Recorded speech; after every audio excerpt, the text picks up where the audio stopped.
안녕하십니까. 형사전문 최한결의 변호사입니다.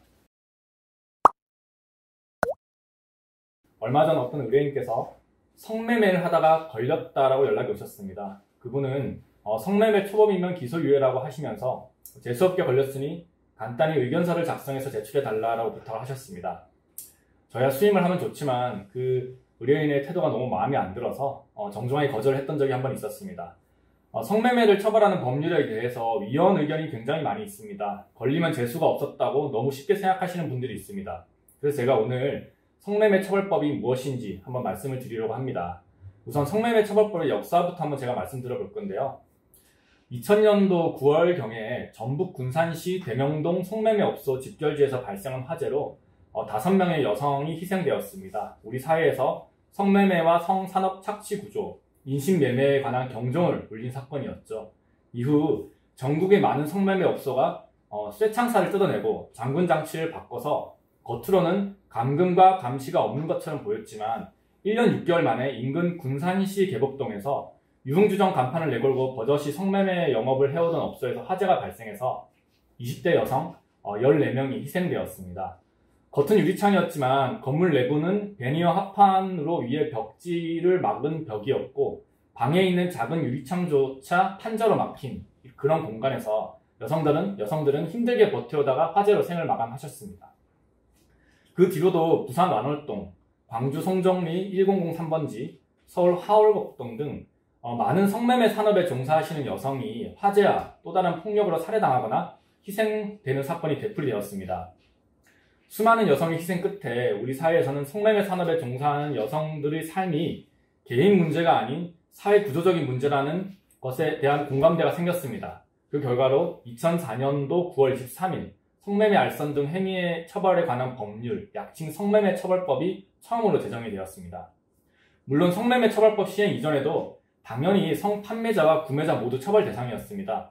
1961년도부터 윤락행위 등 방지법에 의해 처벌 대상이 되었고 사실 그 이전인 1947년도부터 공창제도 폐지령에 의해서 이미 성매매는 불법화 되었습니다. 다만 2004년도에 성매매 처벌법이 제정이 되어서 포주에 대한 처벌이 그 이전에 비해서 더욱 강해졌습니다.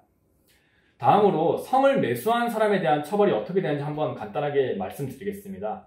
많은 분들이 초범인 경우에 기소유예라는 말을 하십니다. 그러나 법 조문을 보면 징역형도 나오는 무서운 범죄입니다. 성매매 처벌법 제21조 1항은 성매매를 한 사람은 1년 이하의 징역이나 300만 원 이하의 벌금, 구류 또는 과료에 처한다라고 규정을 하고 있습니다. 즉 단순히 성을 매수한 사람들도 최대 1년의 실형을 선고받을 수가 있는 것입니다. 더 심각한 문제가 있습니다. 성매매 대상이 아동 청소년인 경우에 더 문제가 복잡해집니다. 우리 법에서 정말 금지하는 것이 있습니다. 바로 아동 청소년의 성을 매수하는 것인데요. 아동 청소년의 성 보호에 관한 법률 제13조 1항은 아동 청소년의 성을 사는 행위를 한 자는 1년 이상 10년 이하의 징역 또는 2천만 원 이상 5천만 원 이하의 벌금에 처한다라고 규정하고 있습니다.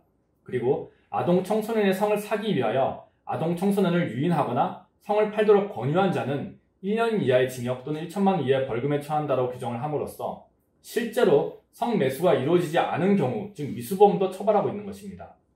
만약 성매매를 하고자 했던 그 여성이 청소년이었다면 무조건 변호사를 찾아오시는 것이 좋습니다. 그리고 최근에는 스마트폰 채팅 어플을 통해서 성매매를 하는 경우가 급증하고 있는데요. 채팅 어플을 통한 성매매는 상대가 미성년자인 경우가 많아서 아청법이 적용되어 엄중하게 처벌될 수가 있으니 아동 청소년에 대한 성매매는 꿈에도 생각하지 않는 것이 좋겠습니다. 다음으로 공무원인 경우에는 더욱더 조심하셔야 됩니다. 최근에 인천의 한 공무원들이 집단으로 성매매를 하다가 현장에서 적발된 경우가 있었습니다. 검찰은 또 이들에게 이제 초범이라면서 기소유예 처분을 내렸고 인천시 징계위원회는 해임, 강등 등 강력한 징계 처분을 내렸습니다. 그러나 해임 처분을 받은 A씨는 불복을 해서 소청심사위원회에 제소하였는데요. 소청심사위원회는 그 A씨에게 내려진 해임 처분을 정직 3개월로 감경해서 굉장히 큰 논란이 일었습니다.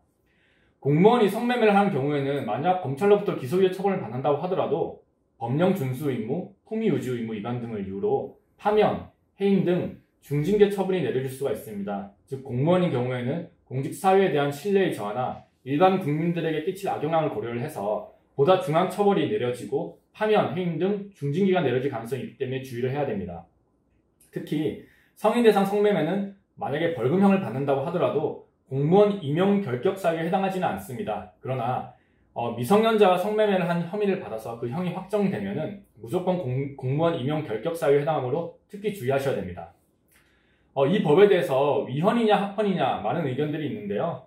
2016년도에 성매매 처벌법에 대한 위헌법률 심판이 제청이 되어서 헌법재판소에서 위헌 또는 합헌 여부가 가려졌고 결과는 합헌 의견이 6명, 위헌 의견이 3명이었습니다.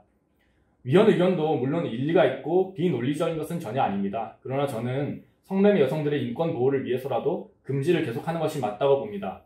위헌이라고 보는 분들은 성매매 여성들을 성노동자로 봐서 권리를 보호해주기 위해서 성매매를 합법화해야 한다고 주장들을 하시는데요.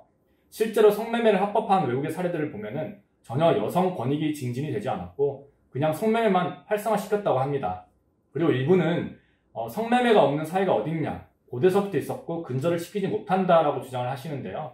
지금 어느 나라나 문명사회에서 살인죄를 처벌하고 있지만 살인사건이 일어나지 않는 사회는 없습니다. 그렇다고 해서 살인죄를 근절을 시키지 못한다는 이유로 사람을 살해한 자를 처벌하는 법, 형법 제250조 1항을 위헌이라고 보지는 않습니다.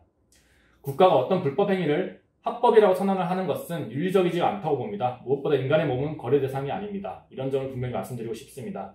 마지막으로 성매매 사건과 관련해서는 초기부터 변호사와 함께 대응할 것을 먼저 권유드립니다. 성매매를 하지 않는 것이 제일 좋겠습니다만 그러나 술 먹고 한 번쯤 실수를 하죠. 성매매 사건은 현장에서 적발된 경우가 굉장히 많고 영업장부 등 객관적인 증거가 있어야지 범위가 입증이 됩니다. 그리고 대부분 이제 섣불리 혐의를 부인했다가 나중에 영업장부에 그 번호가 나오고 어떤 기록이 나온다면 더욱더 엄중하게 처벌될 수가 있습니다.